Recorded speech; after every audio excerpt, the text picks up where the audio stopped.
देखिए बेटा, सबसे पहले जो फॉर्मूला आता है लॉगरिथम में, लॉग वाले में, वो क्या आता है बेटा? देखो, पहली बात तो ये समझो, जो लॉग के नीचे लिखा रहता है, ये लिखा रहता है, इसको हम कहते हैं आधार। क्या कहते हैं बेटा? आधार कहते हैं। तो समझ लो, पहले तो पढ़ते किस तरीके से हैं। अगर इस तरीके से लिखा है तो हम पढ़ते हैं लॉग बी बेस ए, या आधार, लॉग बी आधार ए, इस तरीके से हम इसको पढ़ते हैं बेटा। ठीक है, चलिए अब इतना समझ लिया, अब चर्चा चर्चा करते हैं फॉर्मूला पे। पहला जो फॉर्मूला आता है बेटा, वो आता है लॉग वन। लॉग वन की जो वैल्यू होती है वो बेटा जीरो होती है। लॉग वन की वैल्यू जो होती है बेटा वो जीरो होती है, चाहे आधार कुछ भी हो, चाहे आधार E1 हो, चाहे आधार Z1 हो, चाहे आधार Y1 हो, कुछ भी हो, इन सभी की वैल्यू बेटा कितनी होगी? जीरो होगी। इस चीज को दिमाग में बिल्कुल बैठा लो। नेक्स्ट जो फॉर्मूला आ जाता है, नेक्स्ट जो फॉर्मूला है ए बेस ए, लॉग ए बेस ए। अगर ये समान है, आधार और जो पद दिया है, अगर ये दोनों समान है तो इसकी वैल्यू एक हो जाएगी।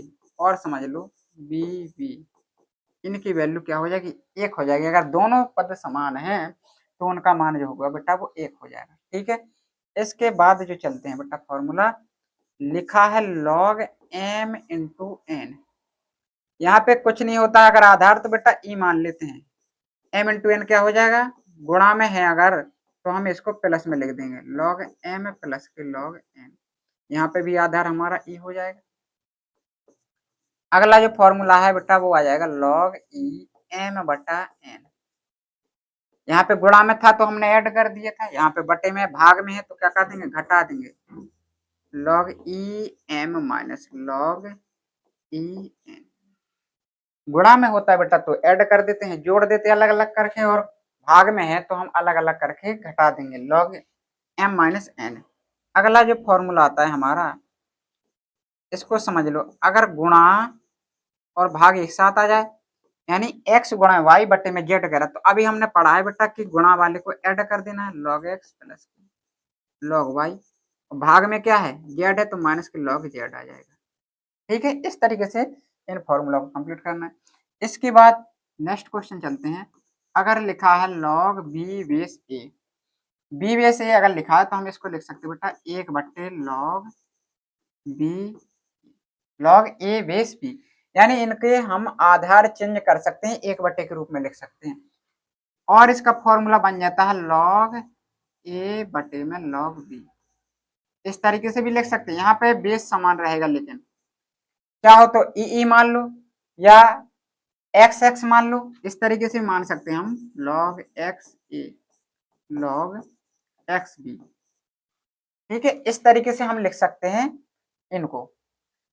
तो एक ये फॉर्मूला हो जाएगा। इसके बाद देखते हैं, इसके बाद जो हमारा फॉर्मूला आ जाता है बेटा, वो ए बी की पावर सी लिखा, यहाँ पे बी की पावर सी लिखा हो बेटा, तो क्या करते हैं, जो घात होती है ये आगे आ जाती है, तो लॉग सी आगे आ जाएगी, लॉग बी बेस ए आ जाएगा। ठीक है, अब अभी यहाँ पे घात थी, अब अगर यहाँ पे घात हो जाए, यहाँ पे सी है, अब बेस यानी आधार के ऊपर पावर चढ़ी है, जब बेटा आधार के ऊपर पावर चढ़ी होती है तो ये हमारी बटे में आ जाएगी घात, एक बट्टा बी, और बाकी जो बताऊं सी बेस ई। अगर इस तरीके से क्वेश्चन आ जाए बेटा कि ए की पावर बी दे दिया जाए और सी की पावर डी, दोनों की पावर, तो अभी बताया था जो सी की पावर डी है ये हमारी कैसे आ जाती है? गुणा में, और जो बेस की पावर है ये बटे में आ जाएगी, तो लॉग ए और यहाँ पे सी, इस तरीके से आ जाएगा। नेक्स्ट जो बेटा फॉर्मूला आ जाता है हमारा, इसके बाद फॉर्मूला जो हमारा आ जाएगा वो क्या आ जाएगा? अब कौन सा फॉर्मूला रह गया है हमारा? देखो, अगर यहाँ पे ई ई, अगर दोनों पद समान लिखे हैं तो इसका मान हम एक जानते हैं, पढ़ चुके हैं कि नहीं पढ़ चुके हैं? ठीक है, अब देखते हैं, अगर ए की पावर लॉग ए एक्स लिखा है, ए की पावर लॉग एक्स ए लिखा है यानी आधार, अगर ये देखना जो ये लिखा है ये वाला पद और इसका आधार अगर ये समान है तो बेटा क्या हो जाएगा, इसकी वैल्यू हमारी x ही हो जाएगी, जैसे ये हमारा कट जाएगा। इस चीज को ध्यान देना है, ठीक है। तो इस चीज को ध्यान देना है बेटा। एक फॉर्मूला आता है हमारा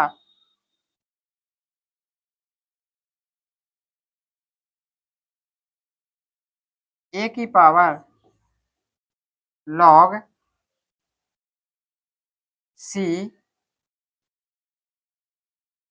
ये नहीं बेटा, अब फॉर्मूला कौन सा रह गया है, एक हमारा फॉर्मूला रह गया है,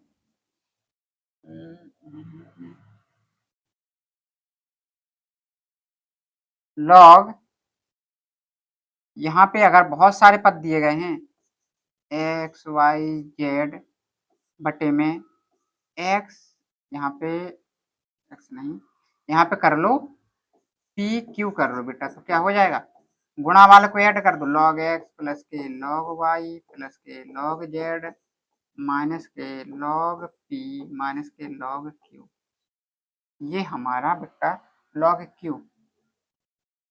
इस तरीके से ये हमारे फॉर्मूला होते हैं। अगर आप इतने क्वेश्चन कंप्लीट करके चलते हो, इतने क्वेश्चन कंप्लीट करके चलते हो, तो तुम्हारा जो लघु गणक वाला चैप्टर है उसके जो सवाल है बेटा वो आसानी से सॉल्व कर सकते हो, ठीक है। इसके अलावा अगर कोई फॉर्मूला आता है हमारे प्रश्न में तो उसको हम जब सवाल डिस्कस करेंगे तो उसमें हम डिस्कस कर लेंगे उस फॉर्मूला को। उम्मीद करता हूँ कि ये कॉन्सेप्ट जो है लॉगरिथम के जो फॉर्मूले हैं वो पूरी तरीके से कंप्लीटली समझ में आ गया होगा। अगर कोई डाउट रह जाता है तो कमेंट में करना ना भूलें। इतना फॉर्मूला कंप्लीट करने के बाद हम नेक्स्ट क्लास में लघु गणक जो कि लॉगरिथम के जो क्वेश्चन हैं उनको हम डिस्कस करेंगे नेक्स्ट वीडियो में। अगर वीडियो पसंद आती है तो लाइक करें और अपने दोस्तों में शेयर करें, और जो भी बच्चे हमारे यूट्यूब चैनल पर नए हों कृपया करके चैनल को सब्सक्राइब जरूर करें। मिलते हैं नेक्स्ट वीडियो में।